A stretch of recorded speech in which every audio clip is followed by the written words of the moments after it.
Good evening বন্ধুরা, আমি সঙ্গীতা বলছি। আজকে উল্টো রথ, আর উল্টো রথ মানেই হচ্ছে জগন্নাথ দেবের মাসির বাড়ি থেকে নিজের বাড়িতে যাওয়া। সেই জন্য উল্টো রথ বলে ভাবলাম কিছু একটু হাতে বানিয়ে দিই।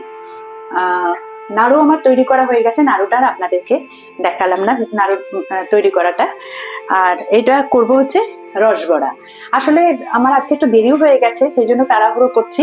তার কারণ হচ্ছে সকাল থেকে আমার অনেকগুলো অনুষ্ঠান ছিল গানের, রথ যাত্রা উপলক্ষে, খুঁটি পুজো উপলক্ষে, প্লাস আজকে আবার মহানায়ক উত্তম কুমারের প্রয়াণ দিবস এবং শতবর্ষ চলছে, সেই উপলক্ষেও আমার গানের অনুষ্ঠান ছিল। একটু আগে আমি বাড়িতে এসেছি, এসে ঝটপট তৈরি হয়ে ফ্রেশ হয়ে তৈরি করতে এসেছি। নাড়ু আমার হয়ে গেছে, আপনাদের দেখাচ্ছি। আর এইবার বানাবো রসবড়া এবং এই যে দেখুন, সকালবেলা 200 গ্রাম মতো বিউলির ডাল আমি জলে ভিজিয়ে গিয়েছিলাম। এখন খুব ভালো করে মিক্সিতে ফেটিয়ে নিয়েছি, নিয়ে হুইস্কার দিয়ে খুব ভালো করে ফাটালাম। আপনারা চাইলে হাতেও ফাটিয়ে নিতে পারেন। যত বেশি ফেটানো হবে তত কিন্তু মানে বড়াগুলো আর কি খুব হালকা হবে এবং রস ঢুকতে সাহায্য করবে আর কি, মানে বেশ রসটা টইটুম্বুর হয়ে উঠবে। রস বড়া যার জন্য নাম। তো এখন এইগুলো গরম তেলে ছোট ছোট করে ভেজে, হালকা লাল করে ভেজে রসে ডুবিয়ে দেবো। এবং রসটা তৈরি করার জন্য আমি এই যে দেখুন কড়া বসিয়ে দিচ্ছি। তৈরি করার জন্য কড়া তো গ্যাসে চাপিয়ে দিয়েছি।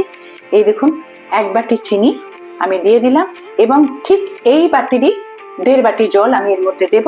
এবং চিনিটা গলে গেলে তার সাথে আমি এই এলাচগুলো, 4টে এলাচ আমি তার মধ্যে দিয়ে দেবো, এবং দেব একটু পাতিলেবুর রস, কারণ যাতে রসের শিরাটা লেগে লেগে না যায়।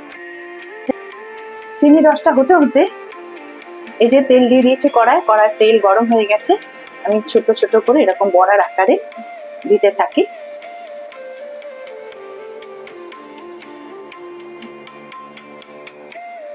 এগুলো পুরে বড় বড় হয়ে যাবে।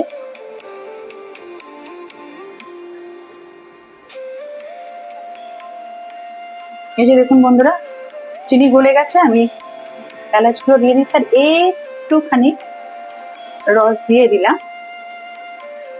আর এদিকে চিনি রসটা তৈরি হচ্ছে, তার সাথে সাথে এই দেখুন গোল গোল বল করে কি সুন্দর উল্টে পাল্টে ভেজে নিচ্ছি। ভাজা হয়ে গেলে রসের মধ্যে দিয়ে দেবো। এই যে ভাজা হচ্ছে, এইগুলো থাক, এগুলো ভাজা হয়ে গেছে দেখুন, এগুলো রসের মধ্যে দিয়ে দিই।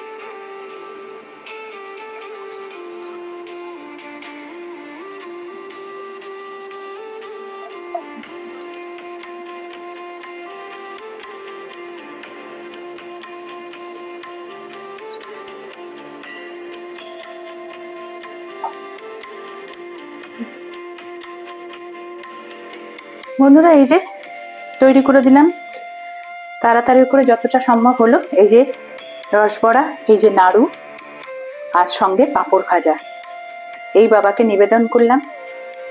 আর আমার মা ভবতারিণীকেও একটু দিলাম রসবড়া, পাঁপড় ভাজা এবং নাড়ু। মনটা এবার একটু শান্তি হচ্ছে। ভাবছিলাম তৈরি করে দিতে পারবো কিনা সন্ধ্যের মধ্যে, তো যাই হোক হয়ে গেল। ব্যাস